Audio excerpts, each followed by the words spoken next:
Hey, another Easter eggs video. I really enjoy doing these, so it's great to be back with another one.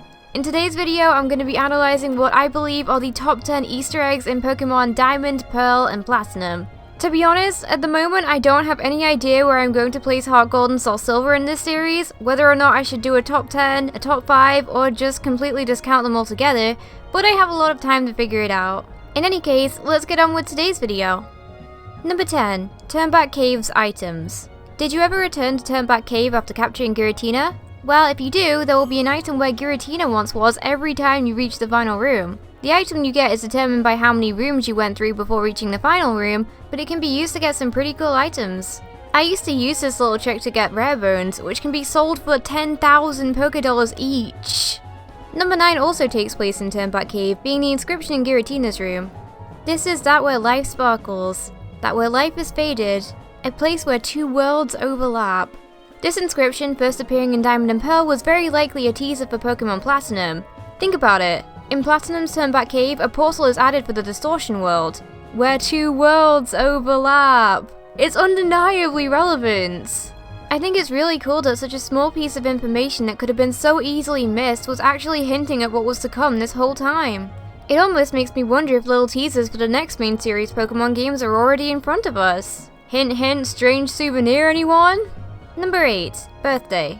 You may remember that in my previous Easter eggs video, I talked about how the Unova games had a feature which greeted the player a happy birthday if the game is played on the birthday set to the DS. Well, when I did my research again, I found out that this was actually introduced in Sinnoh. After the main story, if you talk to Dawn or Lucas in Sandgem Town on that special day, then they will wish you a happy birthday.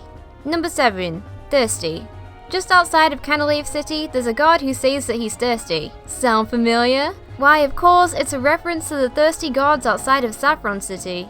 Such a random reference to throw in there, but it's definitely one that I enjoyed. Number 6. Roughneck Kirby. In Sinnoh's Lost Tower, there's a roughneck by the name of Kirby. If this isn't enough to make you giggle, then wait until you see what Pokemon he sends out. A Clefairy!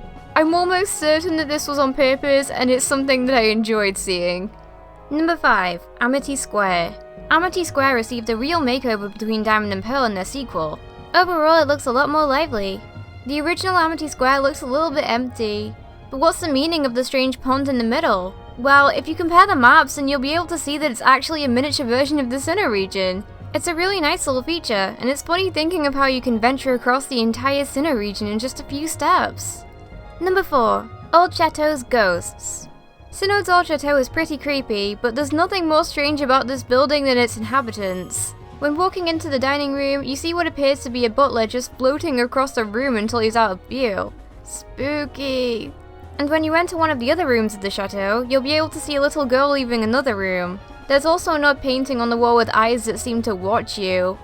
Number 3. Lily Cove music. In Platinum, in the villa that you're given, you're able to play this piece of music.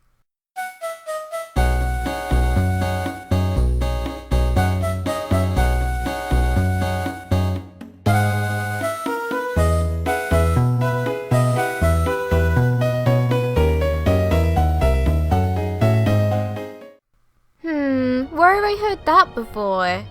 Well, it's actually an alternate version of the theme that plays in Hoenn's Lily Cove City. Just listen.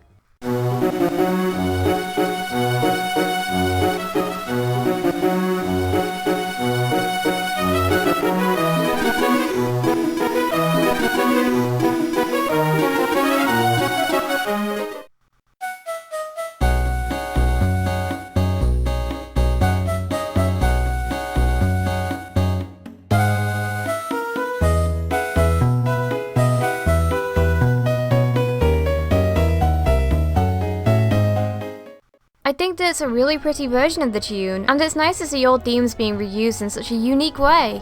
Number 2. Secret Wallpapers. In the Jubilife City TV building, there's a man who can grant you access to some secret wallpapers. The correct phrases are different for every game, so you'll have to seek help online in order to get your phrases. Entering the correct phrases can give you some pretty cool wallpapers. Not only that, but there are different secret wallpapers in Platinum than in Diamond and Pearl, so you have even more pretty backgrounds to look at. And my number 1 favorite Easter egg in Sinnoh is Diamond Dust. On certain days, the snow that falls in Snow Point City looks kinda different. It's known as Diamond Dust, and the effect is really pretty. One of the days, January 12th, is the birthday of director Junichi Masuda, so maybe the other days hold significance too. It's not even just in Snowpoint either. Since its debut, it has reappeared many times, on the top of Mount Silver, in Universe Icarus City, and more recently in Carlos's Snowbell City. It's well hidden, seeing as you truly have to be in the right place at the right time. But it's my favorite Easter egg in Diamond, Pearl, and Platinum, and I hope that it will continue to return for many games to come. Well, those were my top 10 favorite Easter eggs in Pokemon Diamond, Pearl, and Platinum. Thank you so much for watching. I really do enjoy making these videos, so hopefully you'll see another Easter egg video coming at you soon. In any case, thank you all so much for watching, and I'll see you next time. Bye!